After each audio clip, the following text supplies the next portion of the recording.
women out there are going through a lot in the relationships they are in. Don't mind their smiley faces. Don't mind that they are busy smiling, suffering and smiling. What Nigerians call suffering and smiling. Don't mind that. Let not their smiley faces deceive you. If you know what they are going through behind closed doors, you will marvel. A lot of them are going through 4 forms of abuse, and so many are being betrayed on daily basis, and a lot of them are dealing with heartbreaks. Why is that so? 3 reasons why I think that this is happening.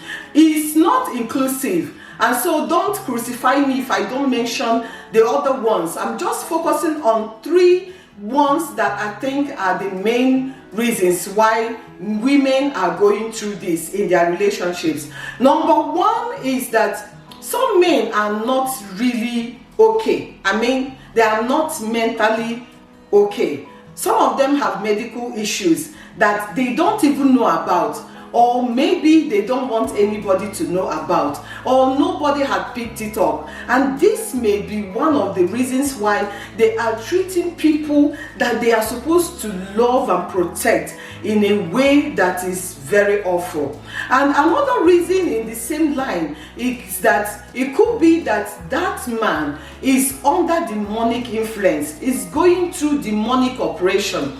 It could be that something in their bloodline is what they are busy replicating. They may not know about it, and even their fathers or grandfathers may not be aware of it, but it does not rule it out. It could be one of the reasons why they are waking up and doing the things that they don't ordinarily want to do, and making everyone under their roof and everyone around them miserable. This could be one of them. And you may say, oh, far from it. There is nothing like that. I don't believe in demons. I don't believe that. Yes, you can keep to your opinion. Let me keep to my own opinion, because I do believe that there are demonic influences out there, and that people are going through those demonic influences. I believe that Satan has powers. Although I believe that the power of God is more than Satan's power, and that Satan's power is subject to the power of the Almighty, because the scripture says that all power belongs to God, and that powers in heaven, on earth, and beneath the earth, that they are in God's hands, and that every other power is subject to the power of God, because all tongues must confess that Jesus is Lord, and every knee must bow to his lordship and to his own supremacy. I believe that. And so it does not negate the fact that these things are in operation, and it could be just the reason why someone is going through a lot of abuse in the relationships they are in. Now you ask me, will the man be blamed? No, I am not blaming the man. That's not what I am here to do. I am just creating awareness that this could be why it's happening. A lot of men you see out there that are busy following other women when they have a woman at home, going through a lot of promiscuities and infidelity. It's not, many of them, it's not that they want it. It's just that they are going through demonic influence. I want us to bear that in mind, so that if you are in such relationship, you begin to pray for the man. Some of them need prayers. Let me go to the second one and the third one. It will interest you to know that these 2 last ones are what I call the making of women by themselves. The second one could be that the woman had presented herself in a way that tells the man that it is okay to treat her in this way. It's okay for me to deal with her in this manner. Oh, that is okay for her. She can take it. It's not a problem to her. I've done no wrong by doing that, because that's what she likes. It could be just that when you are in a relationship with a man, you keep, because of other selfish reasons, you present yourself in a way that they treat you the way that ordinarily you would not want, or they do things to you that you don't want to put up with for a very long time. I've made a video concerning this, because it's one of the things that disturbed my mind, and my heart was going out for young people that are not yet married. But at this moment, I am not actually out for the young people. I'm out for any woman that is going through one form of abuse or the other, or going through betrayal in their marriages, in their relationships, or are heartbroken. They are the ones that I am out for now to help, so that they can become women of worth and of wealth. They can become women that are confident, that have self-worth, that have built up a lot of trust in themselves, and that can comfortably and freely live a life that is wholesome. They are the ones I am talking to. And so if you are in a relationship and you are allowing the man to treat you in one manner or the other that is not what you like, just so you can get married, just so you can get a car, just so you can be called a good woman, just so everybody will like you, refrain from it. It doesn't work. And let me tell you, they are not going to stop until you stop them, until you start addressing the issues and start telling them that actually you were wrong. It's not the way you truly want to be treated. Let's go to number 3. Number 3 reason is because you have nothing to offer.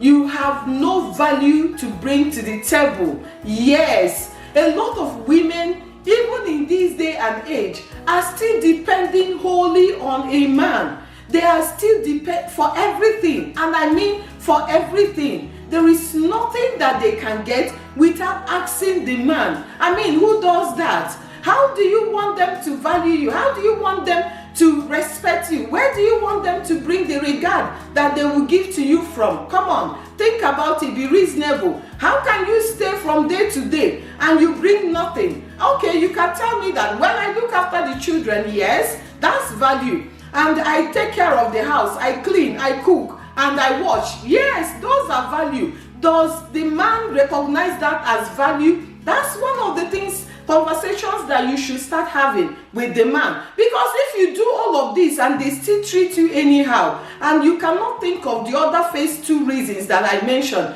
you need to start having conversations and finding out what value actually means to the man that you are in a relationship with. I remember one lady that said that her husband looked at her one day when he was forcing her to go get a job, and she was at home looking after the kids, cooking. In fact, the only thing that the man does is go to work, return from work. That's the only thing he does. The woman cooks, cleans, take care of the children, take them to school, everything, and takes care of the man. And the man opened his mouth and told the woman that, oh, that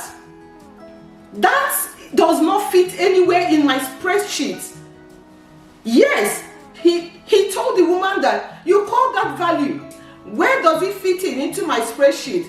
And now you see that the man only values numbers and figures because they are the things that fit into his spreadsheet. And so the woman told herself, okay, I have to do something more. Let me now do something that is more than this. And so today she's a very wealthy woman. And before you think that I am preaching wealth, money, no, that's not what I am doing. And I am not also telling women to now begin to ruffle shoulders with their husbands and begin to think that they are equal with their husbands on all of those kind of things. I'm not preaching Beijing conference, not at all. And I am not saying feminism and all that. That's not one of the things on my table today. No, I am only saying that you have to make sure that the people around you sees your value so that they can place a worth upon you. One of the values that you can add to yourself is wealth, because it answers everything. It can go beyond, it can go above to help others, to do a lot of things, to help your family even. And before you know it, your confidence level will go high. You start fulfilling your assignment and you will have fulfillment. This is my message. So if you are out there and you have no value, I encourage you today to go out there and get some values. Put them into yourself. It will help. And I am not saying that there are no women out there that have all of these things and men are still treating them in a very demeaning way. Remember the first reason I gave. Some men are under some influences that they can't control, and there are other reasons. I'm only concentrating on 3 today. You have an assignment, and marriage or relationship should not stop you from fulfilling your assignment here on earth, because until you do that, you will not have fulfillment. That's where the fulfillment is in. It's not in cars or houses or money or all of those or positions. The fulfillment is in fulfilling your purpose, your God-given assignment. And if you have not started doing that, what is stopping you? Are you lacking confidence? Are you lacking trust? Do you feel worthless? Is that why you are not going out there to fulfill your assignment? Then now you need to put confidence in. You need to increase your confidence level. You need to increase your value. You need to increase your self-worth. You need to go out there freely and fulfill your assignment. And that's where I come in. That's what I am out to help women to get to the point where they will be in the position that they can go and fulfill their God-given assignments. And the men in their lives are now helping them to fulfill those assignments, because they can see some value in them, they can see worth in them, they can see wealth in them. Let's recap 3 reasons why women are treated in demeaning ways. It could be demonic oppression upon the lives of the men they are in relationship with. It could be that they are mentally not very okay. And the second one is that they tell men how they are treated. And the third one is that they bring no value. A lot of women still don't bring value to the table, and this could be why they are treated like a rag in their own homes or in relationships they are in. Well, thank you so much for watching, and until next video, it's Chichi. Bye bye.